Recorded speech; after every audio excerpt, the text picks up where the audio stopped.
You know what that was right there? That was the definition of resilience. Hey, great, and I mean great team win. It does not get any better than that. Hey, first time in NFL history with 4 plus 50-yard field goals. Hey,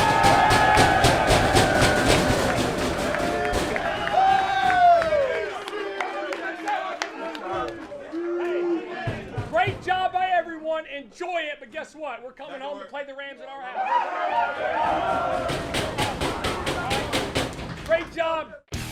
You're listening to the Colts Blue Zone Podcast with Mike Chappell and Dave Griffiths. Hello and welcome to the Colts Blue Zone Podcast. You just heard from head coach Shane Steichen. The definition of resiliency, as he says, fired up again. I mentioned this last week. Steichen's kind of buttoned up when he talks to the media, but boy, when you have a win and you get a big win like that, he is very enthusiastic and fired up in talking to his team, so it's great to hear that. Just me for the recap today. Dave's on assignment. Mike is out today as well. So we'll look at the Colts' 22-19 victory over the Baltimore Ravens. No Anthony Richardson, no Ryan Kelly, both out with concussions, not clearing the concussion protocol. So plenty of drama in this overtime road win for the Colts. Some highlights for me. Zach Moss, 30 carries, 122 yards, 2 explosive runs of 20-plus yards. He averaged 4.1.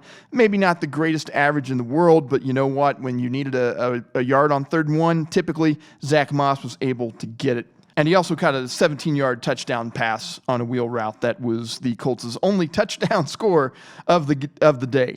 For the second week in a row, no turnovers for the Colts. They forced 2 turnovers in this game. They had a fumble by Lamar Jackson on a sack, and then a fumble by Kenyon Drake, thanks to Juju Brents, who was making his first start after being inactive for a couple of weeks. The Colts gave up 5 sacks. Gardner Minshew was constantly under pressure in this game. Michael Pittman, 9 receptions, 77 yards, including a 34-yard grab, a real key here that helped the Colts flip the field position in overtime. Matt Gay was 5 for 5 on field goals. That was the rest of their scoring, aside from that touchdown pass to Zach Moss.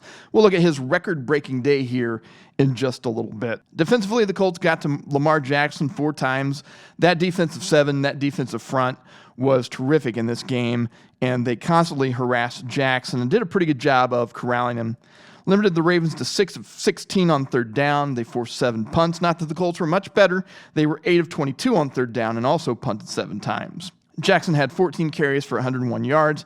Never quite broke the big one against the Colts. Never had that 30 or 40-yard one. But it was a lot of pesky runs to kind of extend a play or extend a drive. Still difficult guy to corral, really.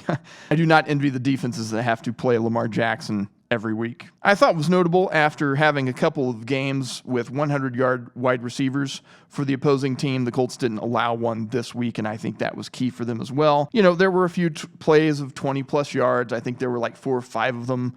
But for the most part, or 3 or 4 of them, but for the most part, the Colts were able to contain the Ravens on offense. And they needed some breaks, They got some. A couple of balls bounced their way on a fumble. One of them didn't. Lamar Jackson recovered it, but one did. And then when Gardner Minshew got crushed on a play, the Colts were able to corral that ball as well. So that was big for them. And then they did get a major break from the officials. Missed a couple of things, including a face mask that would have resulted in some offsetting penalties late in the game. And then E.J. Speed, a little grabby there on receiver. Zay Flowers in overtime on a key 4th down play.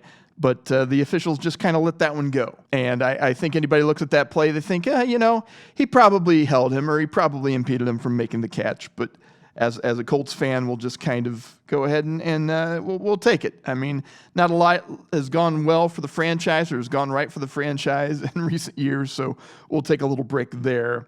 And then another break, Justin Tucker missing from 61 yards at the end of regulation with about 1 second left. That didn't go through. And my goodness, I thought that was that looked good, that was true and through the uprights, and that was the end of the game. But you know what? He missed it, and the game went into overtime, and the Colts were able to get the victory there. We'll break that down a little bit more. But first, let's hear from head coach Shane Steichen. No injuries to report. Just talking about the game. obviously it's fresh, but just the resiliency that our guys showed through the whole 5 quarters of the football game to find a way to win that game was huge. It just showed how hard these guys have been working to finish games. So it was really good to see. You guys made the move to go get Matt, aggressive move to go get Matt in the offseason. It pays off today. Yeah. As a coach, how does it affect your decision making when you have 50-plus 4 times? Well, no doubt, it's huge. That was the first time, I believe, in NFL history, 4 50-plus yard field goals. He was on fire. Glad we got him. Great kicker, obviously, and he proved it today. Did he say anything about? I know there was some rain at the beginning. Was the field slick? Yeah, no, it wasn't bad early. Obviously, it was changing through the quarters a little bit early, and then kind of late in the game, the rain stopped. So we were always talking through those things on the sidelines, what his line was. What did Gardner show you just battling throughout that game? Gardner showed me just resiliency, just fighting and clawing and scratching, finding completions. Obviously hit the big one to Pitt there, on the double move in overtime. That got us set up there was huge. Great play by Pittman too, in between 2 defenders, but just straight resiliency from Gardner. What did the defense prove today? It was awesome. I mean, our defense, they continue to prove it week in and week out. Our defensive line, our linebackers, our DBs as a whole. Gus does a heck of a job with those guys, getting those guys prepared along with the defensive staff, and just the way they're playing. They're playing together. They're playing physical. They're on the same page. Obviously, you got things to clean up. It's never perfect, but it was just a great team win. What did you think of Julius Brents?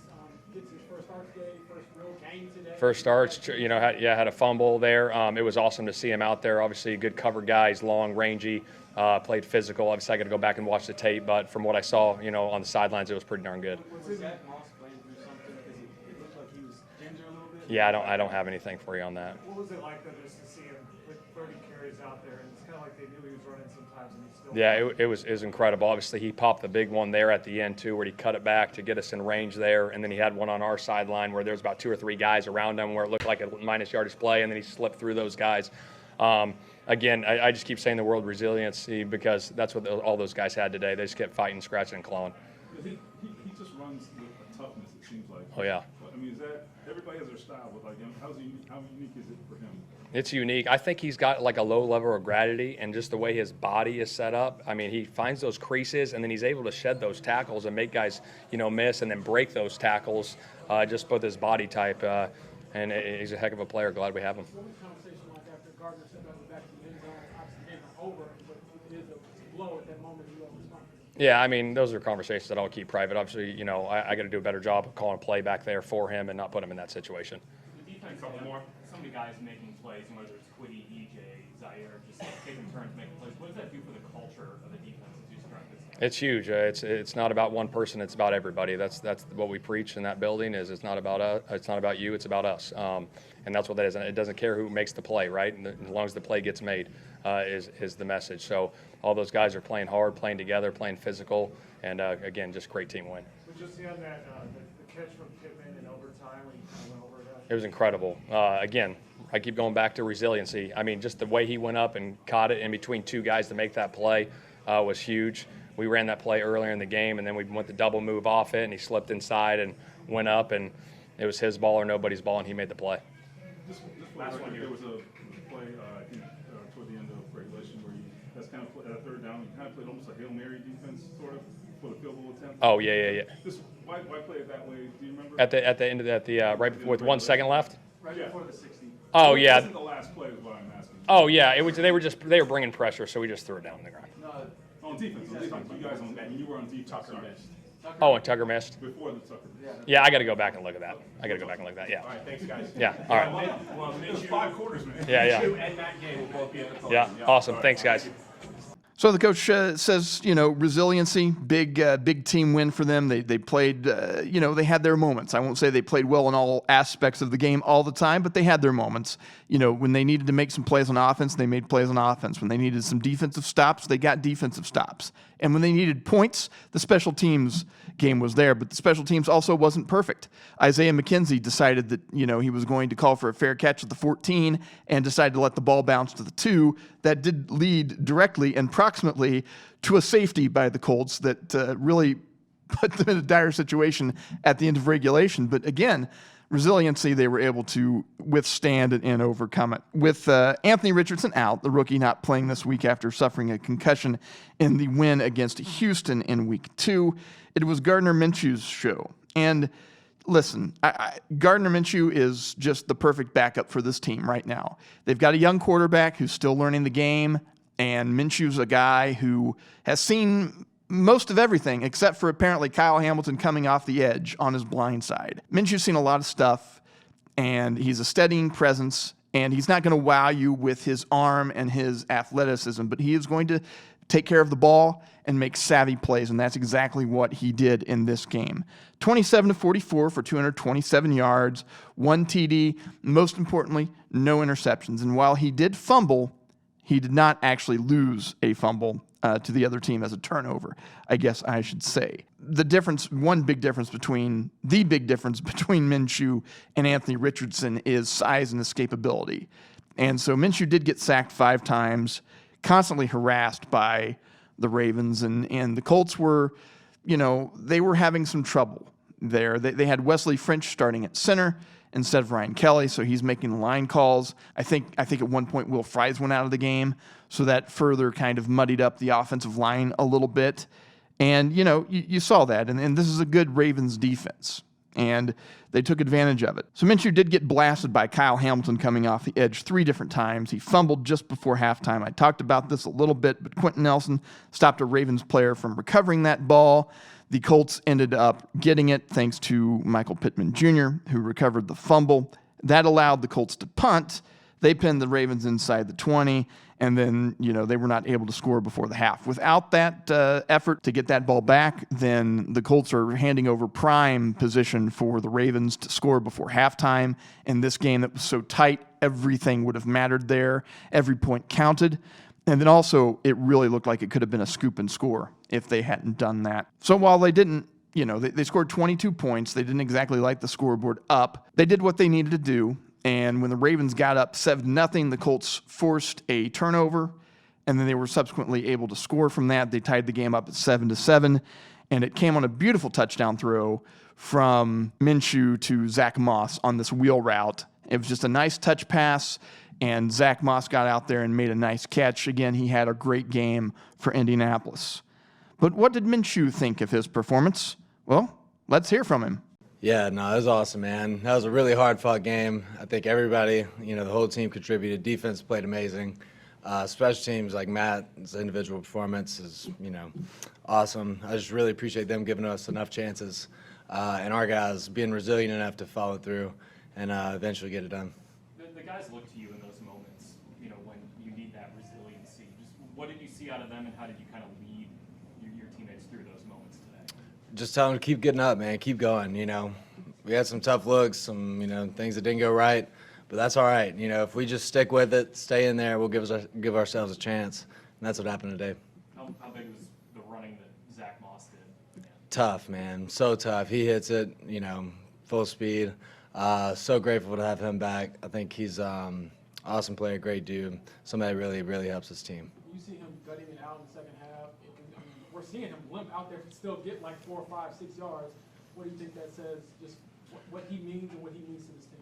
Yeah, no, I think that's kind of an embodiment of who our team is and who we want to be, You need individual efforts like that to really, show the team that's, how it's done. And he's, man, so competitive, so hardworking. Really glad we got him. What was the message after you stepped out of the end zone and back for the safety? 19-16, still got a game. So what were you saying to your team about just getting it to the overtime period? Just keep playing, man. That's all it was today. Is just keep playing one play at a time. We'll see where we're at next time we get it. I thought the guys really did a great job. Like I said, had some tough looks, but kept going and kept expecting to win, and that was huge today. Did you sense even after that, especially when they put a little bit of time back on the clock, but the way the math worked out with that 2-minute warning, we would still have a chance? No, absolutely. We did the math on the sideline. We're like, all right, if they stop it, we'll get it back with this much time. Had a good plan. I think that's the biggest thing about this team is just always believing, that we had a chance. And I'm really proud of us for that. Gardner, can you speak to the defensive effort today to give you guys a chance? I mean, it's not every day that Lamar Jackson only scores 19 points. No, it was unbelievable, man. They getting takeaways, getting big third down stops, rushing the passer. Man, some timely sacks around field goal range. Like, man, that was awesome, man. They really gave us chance after chance today, and they're the reason we won. What does this win mean for you? I don't know, man. I think just like I keep saying, just the fact that we fought through it, didn't always go our way, but I'm just proud, of how we fought, how we kept getting back up, because that's what it's all about, really. Gardner, apologize if you already asked, but Pittman's catch late, how impressive was that? How much trust did you have in him to go up and make that play? Yeah, we needed to play bad, and he's the guy we needed to do it, and he's so tough. Really leads that room by how he works, how he leads. So for him to go out and make a play in that moment was huge, man, and just really grateful for him as well. It seems like that injected something too in the offense. No, absolutely. We needed somebody to make a play, Gave him a chance. It was a tough chance, but he made it, So I think that really helped us, really got us going. What were you doing when Matt kicked the ball? Were you like, some guys like, don't look, some guys sit down? Like, what were you doing? Yeah, I was on a knee just, watching, thinking, praying, I guess, just happy as hell, really. What does it do for a team when you have a kicker who can make it from 50 like Matt can, and knowing in overtime you maybe don't need to get the extra 10 yards? Yeah, no, it definitely changes how you call plays. We put a ton of trust in him, and he paid that back to us, So happy for him, his individual performance, that unit, him, Luke, and Rigo, it's awesome, man. Making the play when the number is called, and we needed him today. All right, thank you. Again, that's quarterback Gardner Minshew, who led the Colts to a win 22-19 over the Ravens in overtime at M&T Bank Stadium in Baltimore. Now, while he had the touchdown pass, the rest of the scoring for the Colts came via kicker Matt Gay. Now, he accomplished something no one had ever done in NFL history before. He hit 4 field goals of 50-plus yards in a single game. His kicks were from 31, that's the chip shot, then 54, 53, 53, and 53. I'm going to briefly take a look at each of the field goals here on this record-setting day. The first one was set up by the defense. Lamar Jackson fumbled. Taven Bryant was credited with the sack and also the forced fumble. Kwity Paye made the recovery. Colts did not get much out of the possession. They were not able to get in the end zone, but they got the ball down to the 7. And Steichen brought out the field goal unit, and then he had the offense come back out, switch some players out, and that caused Baltimore to use a timeout. And then Steichen did the same thing again, except this time Baltimore slow-walked their substitutions back in. The Colts took a delay of game penalty there. So the ball got moved back from the 7 to the 12, but didn't really matter. It wasn't going to matter for pretty much any kicker out there. And so Matt Gay was good on that one. 31-yard field goal from the Baltimore 12, and that gave the Colts their first lead of the game. That came with 3:26 in the second quarter, so not too long before halftime. Scoring again in the third quarter with 8:33 left, 54-yard field goal from the Baltimore 36. The defense had forced a punt. Isaiah McKenzie returned that punt 32 yards to the Colts 45. Not much of a drive there. Again, the Colts moved 19 yards in 6 plays. Minshew tried to hit Joshua Downs on a deep pass on the right sideline, but couldn't quite connect. Facing a 4th and 3 from the Ravens 36, the Colts elected for the field goal try, and Gay was good on that one. 54 yards, giving the Colts a 13-7 lead. So not quite a 2-score lead, because obviously if the Ravens get a touchdown, they would go up by a point as long as they hit the PAT. And that's exactly what they did. So with 11:22 in the fourth quarter, Colts allowed the Ravens to score again. So it was 14-13, but the Colts did respond with an 8-play, 40-yard drive that started with a 24-yard run from Zach Moss. Minshew hit Michael Pittman for a first down on a 3rd and 6 play to keep the drive alive. It did end up stalling at the 35, but they brought in Matt Gay again. He hit from 53 yards, making it a 16-14 game. His 3rd field goal of the day, his 2nd from 50-plus yards, and he was just halfway done with that 50-plus record. Then things get kind of bonkers at the end of the game and into overtime. So with 57 seconds left in the fourth quarter, the Colts Gay made his last field goal of regulation. Baltimore had scored a field goal to make it 17-16, and then the two teams traded punts. Baltimore pinned the Colts deep. And this was kind of because Isaiah McKenzie decided not to field the punt. He called for the fair catch around the 13, 14-yard line, somewhere in there. He decided not to field the punt.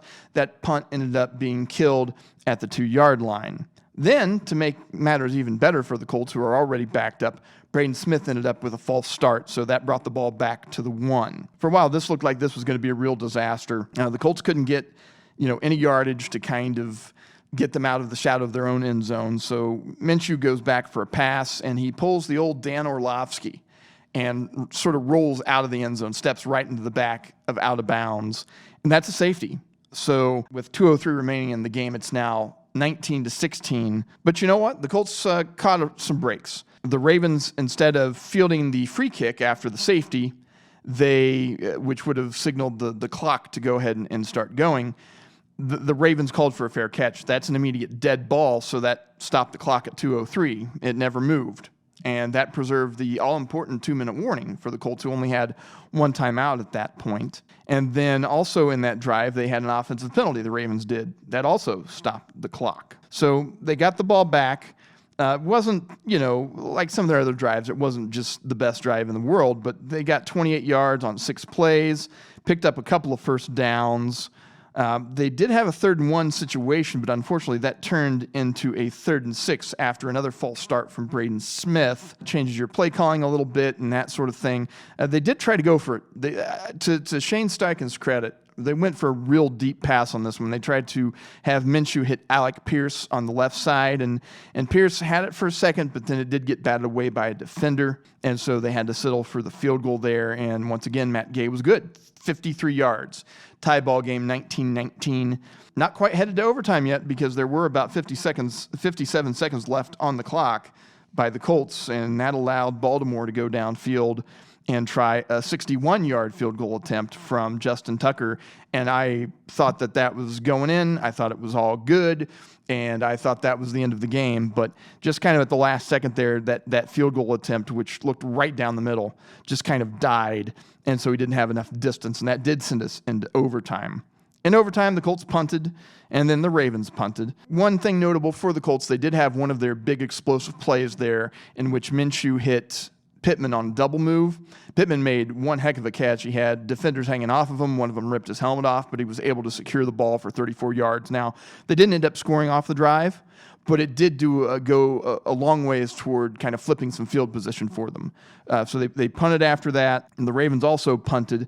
And then the Colts got the ball again, and they turned it over on downs near midfield. And then the Ravens, in a game of does anyone actually want to win this thing, also turned the ball over on downs near midfield. Now, that's where you have a pretty controversial play there with E.J. Speed on Zay Flowers trying to get a pass from Lamar Jackson. And there was some contact. I'll just say that. As a Colts fan, you'd have to admit that there was some contact there. It didn't get called. And so the Colts took over near midfield. They started out with Zach Moss, 13-yard run, 2 more carries, 1 for 2, another for 3 yards, set up a 3rd and 5, which, he got stuffed on the next play there, and set up the final field goal attempt from Matt Gay. He hit the game winner from 53 yards, giving it a final score of 22-19. Again, it was his 4th field goal of 50-plus yards. No one in NFL history has ever done that. We'll see if anyone ever does that again. But don't just let me talk about it. Let's hear from Matt Gay. Was really just kind of in that blackout mode where I wasn't thinking too much. And so when it came down to that last one, to be able to trust the snap, the hold, the protection, can't do without those guys. And it was a good snap, good hold, and was able to go ahead and make it. So what's a blackout mode like? For me, it's like I couldn't tell you what happened. I don't remember the snap, the hold. I kind of just snap goes and I go, and then I'm looking up and I see the ball. And so for me, that's a good sign when I'm not thinking about anything. I'm just back there kicking, and it means I'm fluid and I'm just going and I'm reacting as opposed to thinking. Can you hear the crowd in blackout mode? I don't know. I was blacked out. I can't tell you. I'm sure it's there. I'm sure I'm hearing it at some point, but for the most part, I'm just not thinking and just kind of going, reacting. How often are you in that? I try to be in it as most as I possibly can. You generally get to that point. There are certain streaks and certain things you go on when you just you look back and you're like, I was in that mode for sure. But I mean, I try to be in that mode as frequent as possible, and I try to stay in that mode, practice and everything like that. So it's just consistent when I go to games. So, man, this grass field out there, a tropical storm come through, not the greatest conditions. Yeah. Just how did you cope with that, and did it affect you at all? Well, it was a little bit more drama leading up to it because you hear, oh, it's going to be pouring rain, it's going to be super, super windy, and so you're preparing for that way. But I try not to look too much into it. You never know what you're going to get until you get here. And so I try to just block that out until I know what I'm getting, get to the stadium and feel it out. And so the field was in great condition. They tarped it up. It was a little wet at the beginning. We had some mist the first half, but for the most part, the grass is a little soft. But, I mean, with all things considered, it was good conditions. Matt, I asked Zach Moss about your game-winning kick. He said, good thing we just kept him warm. What kind of momentum were you able to find going in and having the opportunity to kick the game winner? Yeah, it helps to, I mean, I think I started the game off with a short one. Was able to see one go through the uprights, and then after that it was just kind of like that, again, that mode. Getting called out frequently to go out and hit kicks, and so just in that blackout mode, you just jog on, kick it, jog off, and that's just kind of the mindset I like to have. I don't like to think too much about what's going on or think too much about anything. I think thoughts can come in and get you off as opposed to just like being in the moment and being in, you know, that term they say unconscious or whatever. Not in the sense that I was, but just I think that's a steady place to be when people are playing pretty well. Matt, you do this with what a lot of people consider the best kicker in NFL history on the other sideline. Is there any sense of you that wants to come and prove your place among the elite when you see a guy like that over there? I'm just focused on myself, honestly. I mean, not to say that I have nothing but respect for Justin Tucker. I mean, he's arguably the greatest of all time.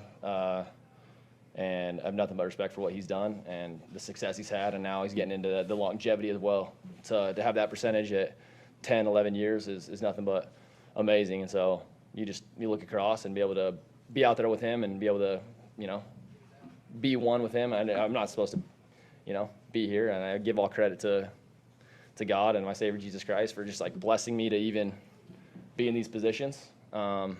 So to be on the field with him and share that field with him is cool. I know that you come here and as a big free agent signing, you know these opportunities will come at some point, but to get the opportunity early in the season to come through like that and deliver, what does that mean to you? I think that's huge. I think that, I mean, as much as you do it in practice or you do it in games and you try to get that respect of your teammates and things like that, that trust, but nothing does it like a game. And so I think now having those guys be able to, you know, to be able to trust them and them to, you know, look at me and someone that in that fashion. So I think it's huge for us as a team going forward, and just trying to keep stacking wins and keep improving one game after the next. Zach, remembering you coming off the soccer field at Utah Yeah. and joining the team, could you have envisioned anything you're doing right now back then? And then just, I guess, how would you describe the rise from there? Yeah. Well, going back to that, I mean, when I left soccer to kick, the whole goal was, hey, if I'm going to do this, I'm going to go to the NFL. I'm not going to do anything halfway, and I'm going to try and do this. And but it's that first year at Utah when I was like, oh, this could actually happen, and being able to, like I said again, just to have God. You just look back at everything in your life that's happened, and His hand is every step of the way. Just certain things that, you know, you're going through hardships or the time in Tampa and things like that when you don't really understand why, but when you look back, it all makes sense. And it's all just being able to, you know, trust in His plan and just follow along and work hard. I saw At the end of the fourth. I saw you when you first came out. Justin was already warming up. You guys went to talk. I'm sure you probably talked to every kicker. Like, what are those conversations like with another kicker right before you're warming up? Yeah, you just come out and it's like I don't know, you're like a little fraternity, the kickers in the league, and so every game you go up and talk to the guys and how you doing, you're hitting the ball well, feeling healthy. My conversation with him was just telling him that I respect him and that, you know, nothing but respect for him and his game and what he's done. And so he was kind enough to congratulate me on the deal here and coming to Indy and just a little bit of that, and then you let him go and then let him get to warming up. And so we went our separate ways and started warming up. Switch it, a couple more left.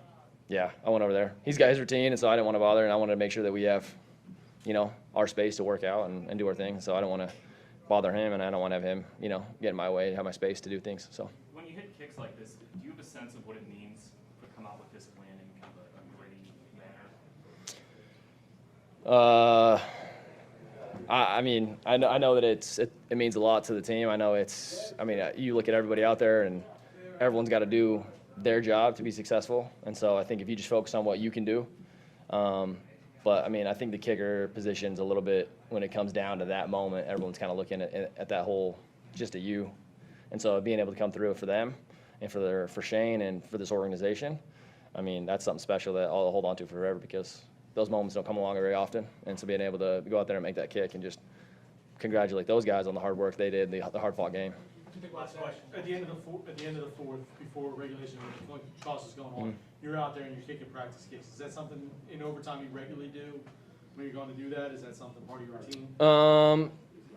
No, not that I mean, I haven't been to very many overtime games, and so I don't think that's something that like is a consistent thing I've thought to do or done that. But it's at every chance you can get out to kind of get out there and see the conditions, see with the wind or anything like that, you take it. And so I just went out there, snuck one kick in, saw it go through, and just kind of stay in the rhythm of what I was in the game, so I can just continue that going in. So, thanks guys, appreciate it.